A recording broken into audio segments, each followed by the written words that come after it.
Tere kõigile! Mul on nüüd see tänamatu roll, et enne sööki on ju, sest kõik tegelikult ootavad, et ma nüüd hästi ruttu teeks, et söömas läks, ma pingutan. Ja mul on hea siit Evelinist selles mõttes jätkata, et andis teile selle taustinfo ära. Ja mina siis püüan eelkõige tutvustada seda osa, mis me tegime lasteaiarühmades, ehk siis me toppisime oma nina 4 rühma igapäevatöösse ja seal ei ole see asi üldse nii roosiline, kui see üleüldine küsimustik alguses nagu andis meile infot. Ja mul on ka suur rõõm sellest, et meid lubati vaatama, meile jagati oma muresid ja rõõme ja pisike see uuring on, aga ma loodan, et siin on nagu mõtlemisainet teil. Nii. Oleme siis alushariduse tasandil. Mõtlesin, et kust siis peale hakata, et mis on sellised hiljutisemad, suuremahulisemad uuringud Eestis. Eks siis öeldes, et siis see JELS, kus võrreldi Inglismaa ja Ameerika lasteaedade Eesti lasteaedade kvaliteeti, andis sellised imelised tulemused, et võiks öelda, et alusharidus on meil Eestis suurepärane, et mõelge, milliste hiidlastega me konkureerides nii hästi välja paistsime.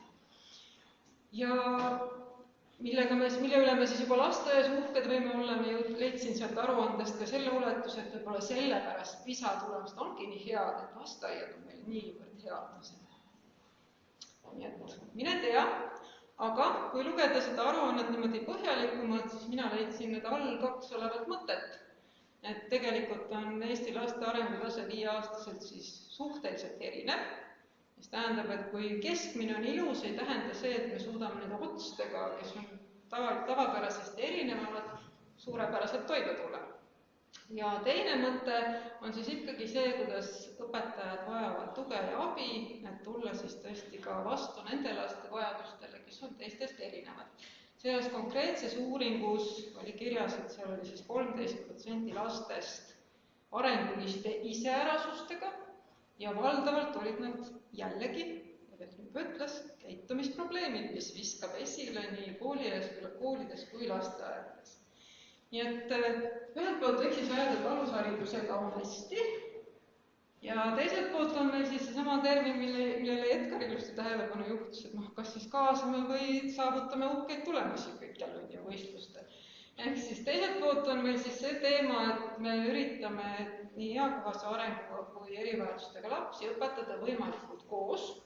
Ja selle slaidi panin lihtsalt sellepärast, et kui siin on kooliinimesi, siis need rühmaliigid või teie jaoks tõenäoliselt võõras maailm, et meil on siis lasteaias põhimõtteliselt tavarühmad, üldrühmad, ehk siis sõime, lasteaia või siis liitrühmad, ja siis on meil 2 rühmaliiki veel praegu, on siis sobitusrühmad, mis oma olemuselt võiks olla kõige ilusam kaasamise mudel.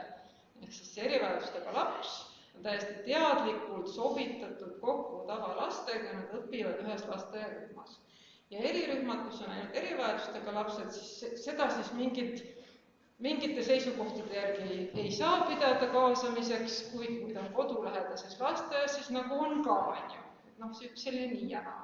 Aga see konkreetne uuring, millest mina räägin, see puudutas siis 2 aiarühma ja 2 sobitusrühmi, et erirühmi nendes lasteaedades ei olnudki. Ja mis on siis veel siit oluline tähele panna, et lasteaedades on tegemata need seadusandlikud muudatused, mis koolis tehti ära 2018. Ehk siis lasteaias on see erivajadustega lapse definitsioon äärmiselt lai. Erinevalt koolist, kus termin kitsendati, et need on ainult siis tõhustatud või eritoega lapsed. Nii et keda me üldse käsitleme erivajadustega lapsena, see on üks paras pundar. Nii, ja kui panna siis kokku, et tahaks ju, et alusharidus oleks kvaliteetne ja tahaks, et see oleks kaasav ka, siis päris erinevaid uuringuid ma olen viimastel nädalatel lugenud selle kohta, et ei ole lihtsalt see, et nad on ühes toas ja õpetaja õpetab neid koos. Küsimus on, mis seal toas toimub ja et tegelikult kvaliteetset haridust väärivad ja neil on õigus selleks nii tavalapsed kui erivajadustega lapsed. Ehk siis võib-olla meil on aeg liikuda sinna, et me räägime kaasamise kvaliteedist. Ja need uuringud, mis raporteerivad, et kaasamine on kasulik nii erivajadustega kui tavalastele, need tegelikult räägivad kvaliteetsest kaasamisest. Ehk siis see, mida me näeme igapäevaelus, ma ütleks, seal on selle kvaliteediga tõenäoliselt ikkagi meil pigem probleem. Ja kuhu ma siis jõudsin, et kuidas seda uurida saab? Tundub, et on mindud niimoodi suhteliselt lihtsalt teed, et küsime. Et hästi palju uuringuid on sellised, kui küsitakse õpetajate käest, lapsevanemate käest, et kuidas teil läheb kaasamisega.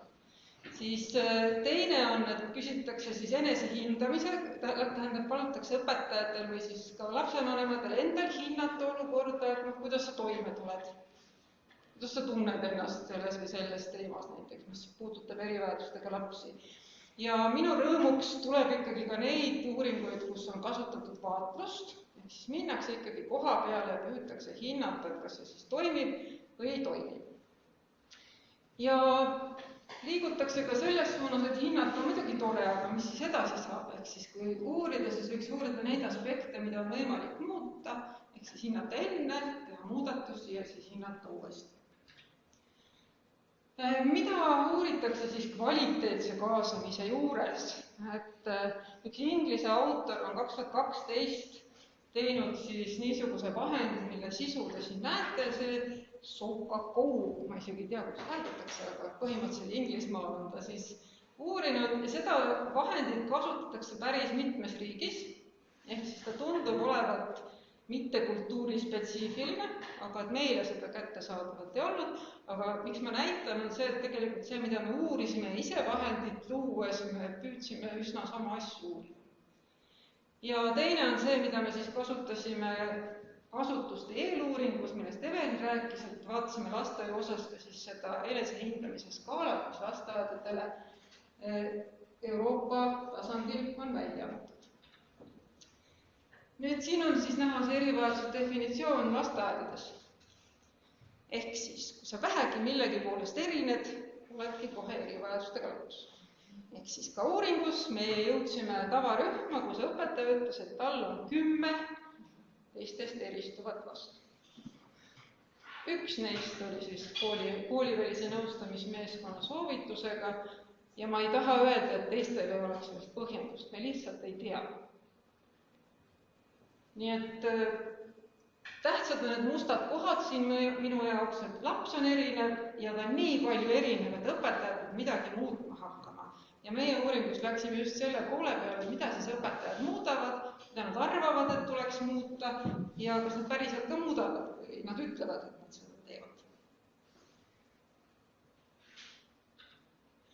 Ja lasteaedades oli siis nii, et see esimene õppeaasta suuresti Evelin rääkis ära, ma nüüd nendest teemadest, mis lasteaedades välja tuli, pikalt rääkida ei saa, aga et siis 2020-2021 õppeaastal me siis koolitasime lasteaedade meeskondi ja tahan teile siis lühidalt rääkida sellest tegevusuuringust, mille kohta on olemas siis ka magistritöö, keda rohkem huvitab, võtke, guugeldage, leiate üles. Teemad, mis lasteaedades siis esile tulid ja mida nad valisid, et 2 lasteaeda oli suurem ja väiksem, mõlemad valisid need teemad, mis on boldis, siis tumedalt. Neil karjusid mõlemal need teemad. Ja kaldkirjas on siis need variandid, mille poolest lasteaedade valikud erinesid. Üks tahtis ühte, teine tahtis teist. Ja 2 viimast jäid siis praegu lasteaedade valikust välja. Nii et võib-olla võiksin kõrvutada, et lasteaiaõpetajad ei ole endaga nii hädas kui kooliõpetajad. Tegevusuuring.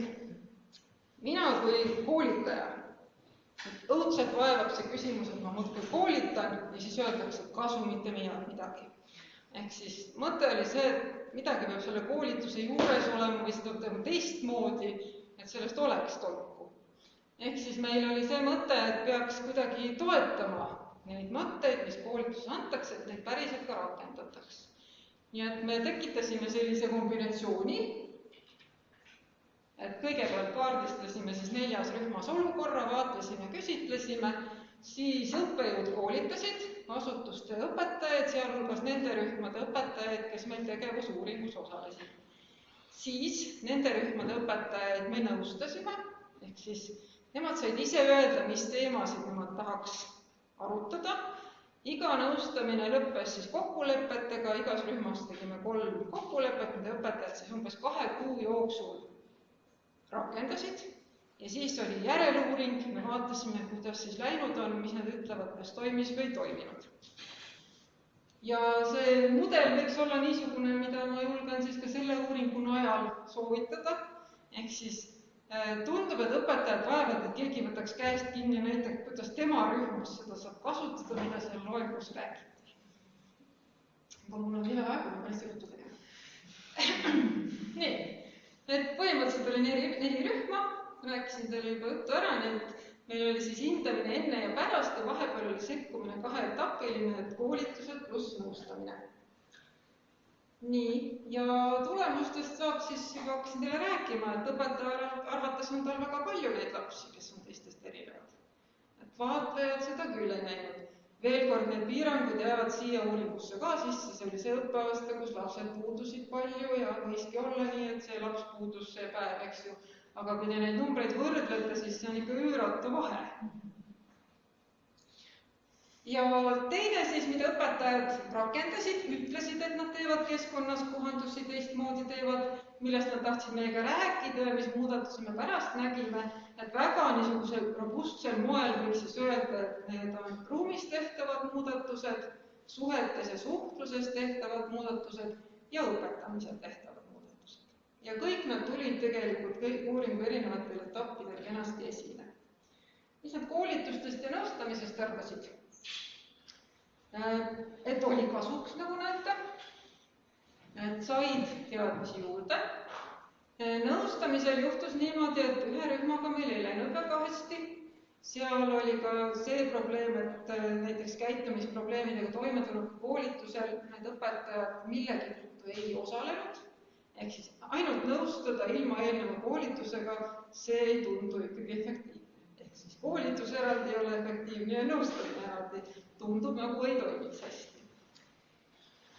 Ja küsisime siis pärast, kuidas läheb, kas toimib siin, ka näete, et kokku oli siis 4 rühma, igal rühmal 3 kokkulepet, ehk siis 12 kokkulepet kogu uuringu peale ja neist siis 7 puhul enam-vähem või siis kogeti täiesti edu ja 5 puhul õpetajad hindasid, et ikkagi ei toiminud. Siin tuleb ka arvestada, et see oli ainult 2 kuud, jaanuar-veebruar, ehk siis koroona oli, mis iganes, mõni rühm oli juba vahel päris kinni, et me seda vahepealset aega ei jälginud, mis on ka üks apsakas lausa, tegelikult taust on ju see, et üliõpilased olid ise praktikal ja me ei jaksanud lihtsalt, aga et see on üks, mida öeldi ka uuringu lõpus, et võib-olla oleks võinud uurida, kuidas teil vahepeal läheb. Me jätsime nad natuke võib-olla liiga omapäi. Ja kokkuvõttes siis selline pisikene katsetus, et lootust nagu on, teha paremaks, põhjalikumaks, võib-olla on ikkagi mõttekas. Ja juba jõudsin ka oma mõttekäike teile natuke tutvustada, aga et alushariduses me oleme selle koha peal, et me ei tea, kellest me räägime ja millest me räägime. Et näiteks uuringu alguses õpetaja käest küsisime, kuidas te õpikeskkonda olete kohandanud eristuvate laste tõttu. Mis see tähendab, küsib õpetaja. Ehk siis tegelikult see, mida Liina Malva kaitsmisel meile kuulsime, et need sõnad, milles meie räägime, ei ole mõistetavad õpetajale ja vastupidi, et seal on mingisugune ebakõla kuskil sees. Ja see, milleni mina ka jõudsin, et kui me ütleme, et aia- ja sohitusrühmad on erinevad, seadusandja on neid erinevana näinud, siis meie nägime, et vahet ei ole tegelikult. Ja põhiline, mida õpetaja seal kohandab, see on see, mida eripedagoogika tunneb praegu siis üldise toe all, kui me kooli peal mõtleme. Siis see ei ole see, mis eeldab eriliselt suurt eripedagoogilist kompetentsust, vaid tegelikult neid üldpedagoogilisi teadmisi ja pedagoogilisi kompetentsi. Kooliväline nõustamismeeskond väga palju ei aita, et need soovitused ei ole piisavad selle kaasava keskkonna kujundamisel. Ja mis ei tule mujalt maailmast nii selgelt esile, aga meil jooksis see nagu punane joon läbi uuringu meeskonna töörühmast. Et lasteaiarühmades on vähemalt 2 või ka 3 täiskasvanud korraga, 1 vehib ja 2 passivad. Et siis panna tööle see ressurss, mis sul on ja seda, kusjuures nad tegid selle nõustamisprotsessi tulemusena hilisemalt, mida rohkem sa kohandad, rohkem sa koostööd teed, seda vähem tegelikult eristub üldse lapsi õppesituatsioonis. Nii, ja minu rõõm oli see, et 2014-15, kui me uurisime ka vaatluse teel, siis küsisime keskkonnakohandusi, siis olid ainult, et mööblit liigutame ja suhted on tähtsad, siis nüüd tuleb ikkagi esile ka õpetamise muudatust. Nii, ma olen nüüd jõudnud tänu slaidini ja natuke oleks seda vaatust. Jaa, aitäh, Pille, väga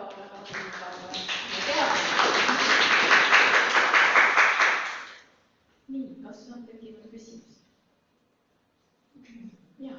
Aitäh teile, väga hea ettekanne neid, hästi hea neid kuulata ja teid palju õppisin. See üldtugi, millest sa räägid, kas sa natuke avad laiemalt ka, mis siia alla läheb ja äkki näes õpetaja koolitusest? Jah, nüüd on kooliinimesed teavad võib-olla paremini.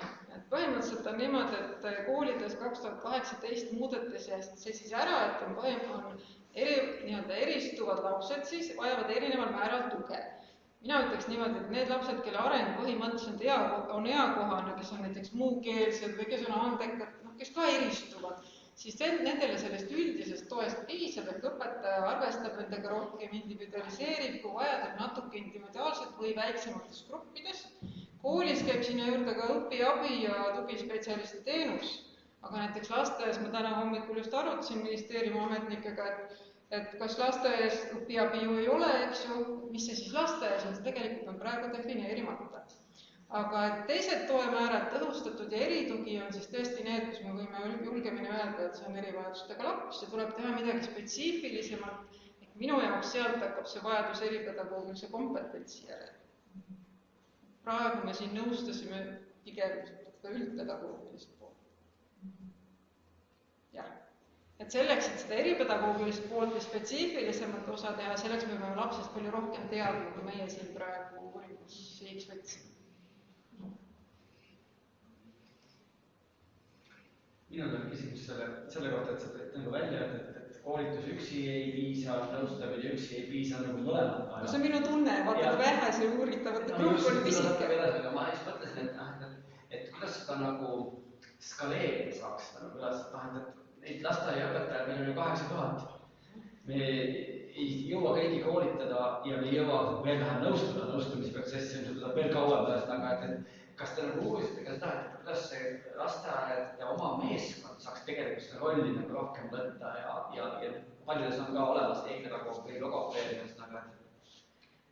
Ma ütleks, et see, mis mul siin hiigel suur on, et seda põhimõtteliselt võiks teha ju asutuse oma tugispetsialist ka. Sest me küsisime pärast ka lasteaia juhtkonna ja tugispetsialistide tagasisidet kogu sellele protsessile ja mis me siis nagu nägime, siis näiteks psühholoog ütles, et lasteaias, et väga äge, et nii võikski teha. Ehk siis ma nüüd ei julge öelda, et kõik tugispetsialistid on valmis oma majas koolitama, aga põhimõtteliselt see pädevus neil on oma valdkonnas, oma asutuse õpetajatele teha mingit minikoolitusest. Ega need meie koolitused olid samamoodi 2 tundi ja 2 tundi korraga. Selles mõttes ei pea see olema ülikooli koolitaja. Aga jällegi, ma olen eilse selle Liina kaitsmise foonil, ma ütleks, ma vastaks nagu Liina. Et ma võin käia koolitamas, aga selle nõustamise otsa sinna võiks teha see kohalikus lasteaias olev eripedagoog, kes teab seda, mida mina koolitan, et aitab nagu linkida. Võib-olla see tõesti praktikabaasides olevate inimestega teha koostööd. See on koolituse osa olnud võib-olla ka selles, et ongi nagu, et neile spetsiifilise rolli nagu üleandmine, sest see nõustamisprotsess peab pikema aja jooksul jälgima ja sealt tuleb rühma tagasi igasse rühma nagu jõudma, et seda nagu ei jõua. Selleks on see tugispetsialistide meeskonna omavaheline koostöö, parem koostöö. Organiseeritud uued seelsegi perioodis on tugispetsialistid lubatud neile inimesele abikõlbuliku sihtrühmana ja siis nad saavad nende koolitustel koos olla ja siis see nõustamise osa kujuneks väga selleks üheks tervikud, mis praegu tekitas seda ilustust ka teiste koolitustel. Mis muidugi toob just näete, et mida me nagu võime veel nagu ülikooli kontekstis nagu mõelda ka tasemeõppes, et siin meil on nagu võimalik neid rohkem veel mingites haridustes nagu kokku panna, eks. koolis on täpselt samamoodi näha, et õpetajad ja tugispetsialistid on, nad on natuke rohkem erandid, kui nad peaks välistama. Aga siin konkreetselt nendes lasteaedades olid eripedagoogid olemas, aga nad on meie magistri esimese aasta tudengid mõlemad. Ehk siis uuringus osales magistri teise aasta tudengid, kes natukene rohkem õppinud. Et see oli ka üks põhjus, miks me praegu ei kasutanud neid majatugispetsialiste, aga teiselt poolt võiks ka öelda, et me tahtsime natukene puhtalt seda teha, et see oleks, et mul ei ole see eelnev elu ja suhted seal majas ei sega seda, mida ma uurin, et võib-olla nagu täpsustada, mis on need tähtsad asjad, mida vaadata, mida võimalikult ruttu vaadata, et saada kiiresti ülevaade ja mida saab ka mõjutada. Ma vaatasin seda slaidi, kus oli see koolitus ja nõustamine ja kus oli see, et õpetajad nagu tundsid, et ma ei tea, nad ei vaja ja nad ei taha ja kõik see, et tundub ikkagi, et üks barjääride takistusi on hoiakud.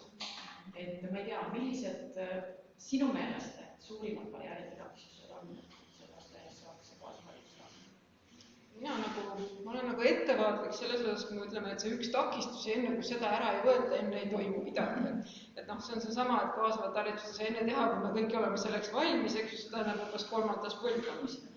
Ehk siis mingil määral me oleme sunnitud nagu ka praegu liikuma hakkama ja koolitajana ma ütlen, et võib-olla see on minu autoriteet, mis on suurenenud, aga 10 aastat tagasi me ikkagi auditooriumis arutasime, miks nad siin on, sest selle üle me enam ei aruta, vaid pigem, et ma ju ei oska. Siis mina ütleks, et tegeleme sellega, mida me nagu saame paremini toetada, et hoiak muutub ka siis, kui ta näeb efekti, nagu Evelin ütles.